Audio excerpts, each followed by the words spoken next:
መጽሐፍ ኤፌሶን ምዕራፍ 6 ቁጥር 1 ጀምሮ ያለውን ቃል አንሱ።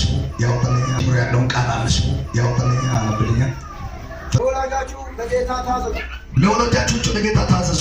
ይህ የሚገባ ነውና መልካም እንደሆነ ዕድሜው በምድር ላይ እንዲረዝም አባትና እናትን አክብር።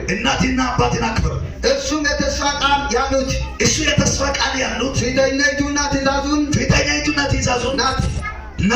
እናቱም አባቶች ወይ ልጆቻችሁ በጌታ ምከሩና በጌታ በተገሳጽ አሳድጉ እንጂ አታስቆጣቸው። እሺ ባሪያዎቼ ሆይ ለክርስቶስ እንደምታዘዝ በፍርሃትና በመንቀጥቀጥ በልባችሁ በቅንነትና በሥጋ በጌታችን ሊሆን ታዘዙ። ለጌታ ሊሆን ታዘዙ ነው። ክብር ለማን?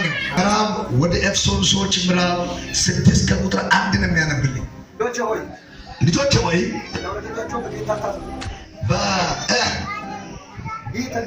ይህ ተገቢ ነውና አባቴንና እናቴን አክብር በሚለው ቀዳሚ ትእዛዝ ውስጥ ያለው ተስፋ መልካም እንደሆነልኝ ዕድሜን በምድር ላይ እንዲረዝልኝ የሚል ነው። አባቶች ሆይ እናንተም ልጆቻችሁን አታስቆጣቸው፣ ነገር ግን በጌታ ምክርና ተገሳጽ አሳድጓቸው። ባሪያዎች ሆይ ለክርስቶስ እንደምትታዘዙ ለምድር ጌታችሁ ለሆኑት አክብሮትና በፍርሃትና በልብ ቅንነትን ታዘዙ። ለታይታና ከነርሱ ሙገሳ ለማግኘት ሳይሆን እንደ ክርስቶስ ባሪያዎች የእግዚአብሔርን ፍቃድ ከልብ በመፈጸም ታዘዟቸው። ሰውን ሳይሆን ጌታን እንደምታገለግሉ ሆናችሁ በሙሉ ልብ አገልግሉ። ምክንያቱም ባሪያም ሆነ ነፃ ሰው ለሚያደርገው በጎ ነገር ሁሉ ሽልማትን ከማን በደንብ ሰው ታውቃለህ። ጌታ ባርክ። ቁጭ ደጋግመህ ማለት የቃል ርዕስ መታዘዝ። አሜን። አንደኛ አንድ ሰው ወይ ከመታዘዝ ከመቅረብ በፊት የሚቀድመው ምንድን ነው? ፍቅር ማለት ፍቅር ይቀድማል። ከፍቅር በኋላ ምን ትሆናለህ? ትታዘዛለህ። አንዳንድ ሰዎች መታዘዝ ምንድን ነው አያውቅም። አገልገል ምንድን ነው አያውቅም። ክርስትና ምንድን ነው አያውቅም። ለምን እንደሚከተልን አይገባውም። ለምን እንደተመረጥክም አይገባህም። በብሉይ ኪዳን ዘመን ሕግ ነው የተማሩት። የኦሪት ሕግ ምንድን ነው? ስርዓት ነው። የኦሪት ሕግ ስርዓት ነው። ስርዓቱ ምንድን ነው? ድብደባ፣ ካመጽ በድንጋይ መወገር፣ ተፋጣትን ለመበተን እግር ላይ ገመድ አስሮ ወደ ቅድስት ቅዱሳን ወደ መጋረጃ ድንኳን አንተን መክተት። ንጹህ ከሆንክ በሰላም ትወጣለህ። ኃጢአተኛ ከሆንክ ደርቀህ ትወጣለህ። አስክሬን በገመድ ተጎትተህ ትወጣለህ። ከመጋረጃ ትፈተሻለህ። በአዲስ ኪዳን እግዚአብሔር ነፃ አገልግሎት ሰጠን። ምነት አገልግል ተብሎ መታዘዝ አቃታቸው። ለመዘመር ጸጋ ሰጥቶን አይታዙም።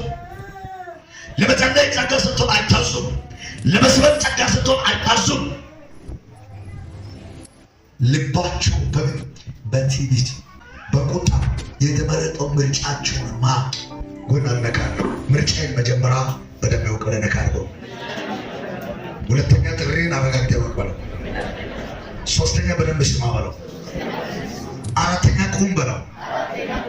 ከዛ በኋላ እግዚአብሔር ይወስዳል ወደ ልክ ኤት መካከል ውስጥ በጣም ተረቶ እግዚአብሔርን የተከተለ ወይ የዘጨጭ አባል ሆነ ከመቶ አንድ ሰው ነው ወይ የተከተለ በአገልግሎት መካከል፣ በነገሪ መካከል፣ በሹመት መካከል፣ በዝማሬ መካከል፣ በነብይነት መካከል ሰልፍ እንዳለ ይወቅ፣ ውጊያም እንዳለ ይወቅ፣ ተግዳሮትም እንዳለ ይወቅ፣ ሐመት እንዳለ ይወቅ፣ ቅድስናን የሚያጠፋ ነገር እንዳለ ይወቅ።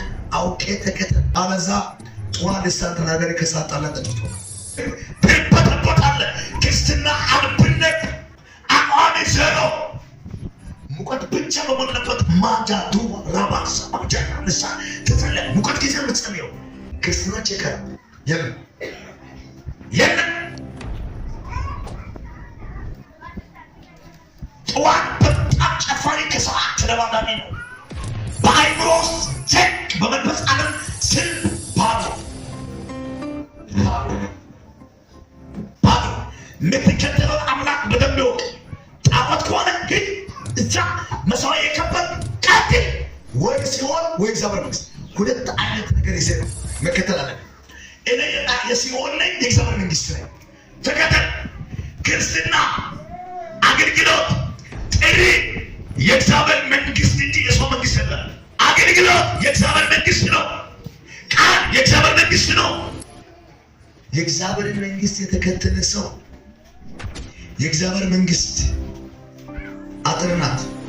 የእግዚአብሔር መንግስት ቀጭን ናት። የእግዚአብሔር መንግስት ጠባብ ናት። ዓለም 7 ሰው ተደርድሮ የሚሄደው መንገድ አይነት አይደለም። ቀጭን መንገድ፣ በዛ ቀጭን መንገድ ትወጣለህ፣ በቀጭን መንገድ ትገባለህ።